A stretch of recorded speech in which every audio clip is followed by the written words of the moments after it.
Chapter 8.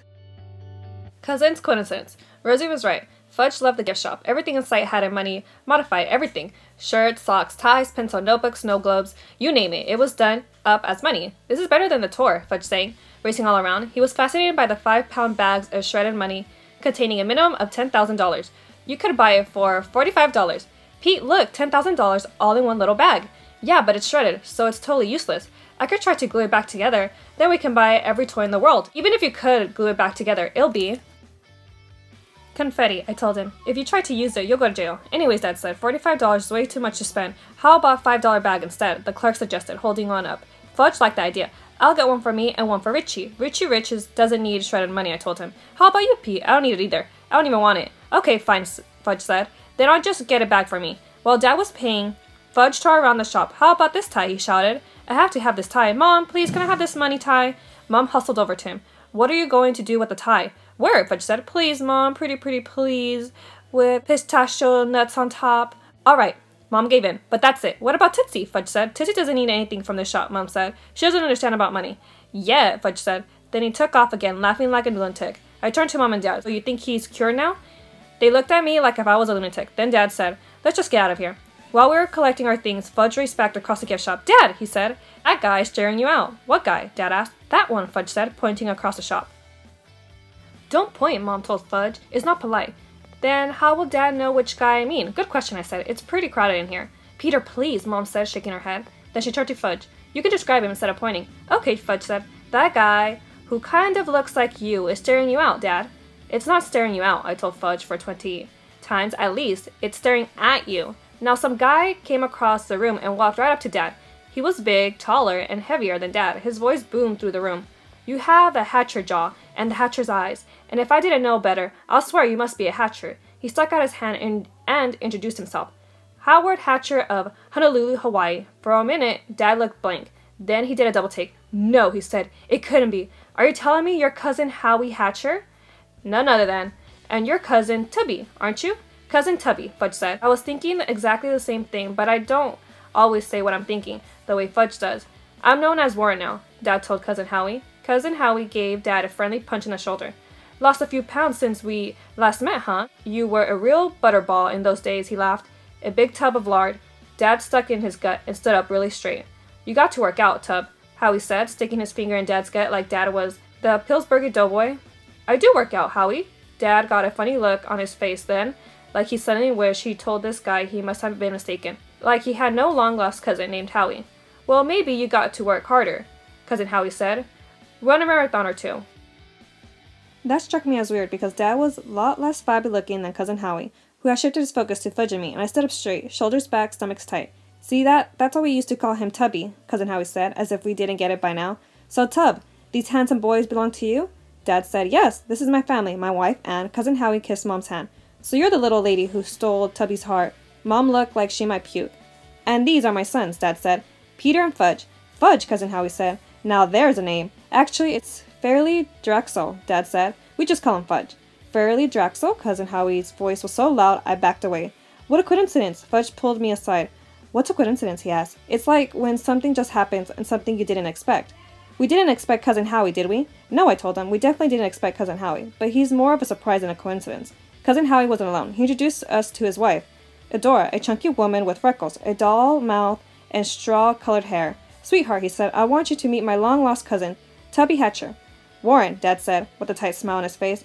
Right you are, Cousin Howie said. You keep reminding me, and eventually I'll remember. Dad took a deep breath while Adora gushed. I have heard so much about you over the years, Tubby. Warren, Dad said again. My name is Warren.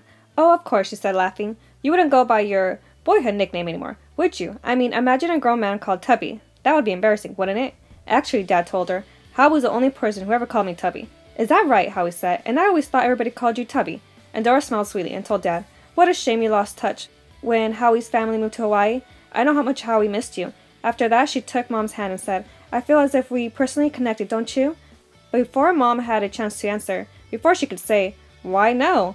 I don't feel personally connected at all. Why would anyone in her right mind feel personally connected to you and Cousin Howie? Adora gushed. This is just so wonderful. We didn't think we had any family left. And to find you this way, Out of the blue, she pulled Mom close and hugged her until Mom was practically gasping for breath. Mom looked to Dad for guidance, when suddenly Fudge said, "It's a real coincidence." Adora looked surprised. "Why, yes, it is a real coincidence. I thought it was pretty weird coincidence since Dad never mentioned anything about a cousin Howie to us. And then there were still more family members to meet. Our whistle and 2 girls about my age came over. Boys," she said to Fudge and me, "meet your long-lost cousin Flora and Fauna Hatcher. They're named for the natural beauty of our islands, and that's just what we call them, our natural beauties." Fudge laughed. It came out something like a big hiccup. I gave him an elbow, and he covered his mouth with his hand. Isn't he the one who told me we don't laugh at people's names? Not that I didn't feel like laughing over Flora and Fauna, too, but I was into proving I could control myself. It was part of my new 7th grade maturity. Adora went back to talking with Mom and Dad, leaving Fudge and me with the natural beauties. "We're twins," one of them said. "Identical, in case you didn't know," the other one added. "You want to know how to tell us apart?" the first one asked. "By your fingerprints?" Fudge asked. "In case you don't have access to our fingerprints," the second one said. "I'm Flora, and I have a scar on my chin." She stuck out her chin and pointed underneath her scar. "See?" Then the other one said, "I'm Fauna, and I have a brown dot in my right eye. But you have to look real close to see it." "Who would want to?" I was thinking, as Fudge stood on tippy toes and peered into Fauna's right eye. "How old are you?" Flora asked me. "He's 12, Fauna said, stretching back to her full height, which was just a little taller than me. "How did you know that?" I asked her. "I could always tell," Fauna said. "How old are you?" I asked. "How old do you think?" Fauna said. "I'm not into guessing," I told them. "He's not into guessing," Fauna repeated to Flora, and they giggled. Why do girls giggle? I mean, do they really find things so hysterical funny, or are they just born that way? "Want to know how old I am?" Fudge asked. He didn't wait for them to answer. "I'm 5, but I'll be 6 soon. I'm in mixed group." "What's mixed group?" Flora asked. "It's what comes after kindergarten, if you're really smart," Fudge told her. "Pete's in 7th grade. "That's what grade we'll be in," Flora said. "If we went to school," Fauna said, finishing for her. "You don't go to school?" Fudge asked. "We're homeschooled," Fauna said. "What's that?" "Our parents teach us at home," Flora explained. "Who else is in your class?" Fudge asked. "No one," they answered together. "Except our brother. Sometimes he hangs around," Flora said. That's when I realized that the little boy hiding behind her was part of the family. "He's almost 4, Fauna said. "And even though you can't tell, our mother's pregnant again," Flora whispered. "Our mother was pregnant one time," Fudge said, also whispering. "Only one time?" Flora asked. She and Fauna looked at each other and giggled again. "Isn't that right, Pete?" "How about 3 times?" I said. "Once with me, once with you, and once with our little sister." "Oh, I forgot about you and me part," Fudge said. Then he danced around singing, "I know how the baby got inside." "We all do," I said, stopping him before he got started. This time Flora and Fauna actually laughed. Then Flora stepped aside and said, "This is our little brother, and if you think we have an interesting name, wait until you hear his." "It's Florodexel," Fauna announced. "Florodexel?" Fudge said. "That's my name. It can't be," Flora told him. "Well, it is," Fudge said, hands on his hips. "But it's an old family name," Fauna said. "Yeah, well, our fathers are cousins, remember?" I said. "You mean," Flora began. "That Florodexel Hatcher," Fauna said. "Was your father's uncle just like he was our father's uncle?" Flora finished for both of them. I nodded. "We call him Fudge," I said. "They call me Fudge," Fudge repeated. "Everybody but my little sister calls me Fudge. She calls me Foo, but that's just because she can't say fudge." "Fudge, that's a great name," Fauna said. "We've been trying to come up with a good name for Floral," Flora said. "Fudge is perfect," Fauna added. "He can't have my name," Fudge told them. "He already does," I reminded him. "He has the Florodexel part, but not the Fudge." Fudge planted his feet wide apart and prepared to do battle. "You can call him Fairly, or you can call him Dextrol, or you can call him FD, but you can't call him Fudge. That sounds familiar."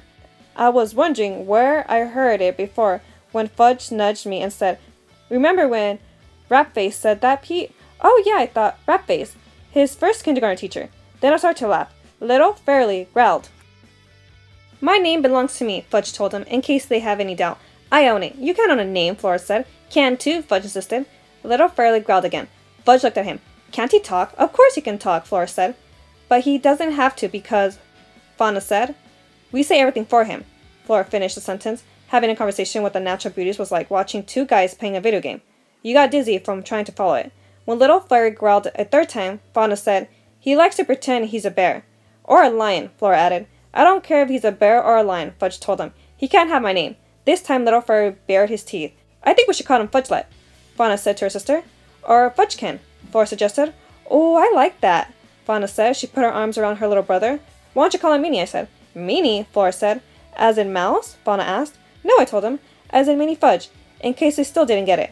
I spelled it out for them. M-I-N-I. "Minnie Flurry," Fudge shouted, "because there's only one Fudge, and that's me." Minnie Flurry got down on all fours, growled at Fudge, then attacked, grabbing Fudge's pants leg in his mouth. Fudge tried shaking him off, but Minnie held on, pulling and twisting until Fudge lost his balance and crashed to the floor. As he did so, he let out a blood-curdling scream that got the attention not only of all four parents, but everyone else in the gift shop. "Stop that, Furley!" Flora shouted as Fauna pulled him off Fudge. Dad rushed to Fudge, kneeled beside him, and checked his leg. "Dad!" Fudge cried. "Tell 'em they can't steal my name." "Nobody's stealing your name," Dad said, trying to soothe him. "Promise?" Fudge asked, wiping his nose with his sleeves. "Actually," Fauna said, "we're just borrowing it." "No fair," Fudge said. You have to ask if you want to borrow something, right, Dad?" "That's how it's usually done," Dad agreed. "Then let's just say where," Flora began, looking at her sister. "Copying your name," Fauna said. "Copying?" Fudge asked. "Yes," Flora said. "And copying is the highest form of flattery. If you want to copy, you have to pay $2 million, Fudge told them. The Natural Beauties laughed. "Your brother's hilarious," Fauna told me. "Don't you know the best thing in life are free?" Flora asked Fudge. As if there was some kind of cure, the Natural Beauties put their heads close together, hummed a note, and the next thing I knew, they started singing, right there in the middle of the gift shop. "The moon belongs to everyone. The best thing in life are free. The stars belong to everyone. They gleam there for you and me." I backed away, hoping to disappear into the crowd that gathered around them. This is worse than Fudge's tantrum at the shoe store. I never should have come to Washington. I should have stayed in New York with Grandma, or gone to Jimmy's Fargo. Anything but this. Absolutely anything. Finally, I was saved by the guard, who came over and suggested that if we were finished shopping, we might like to continue the show elsewhere. "Yes, thank you, guard. Thank you for saving me."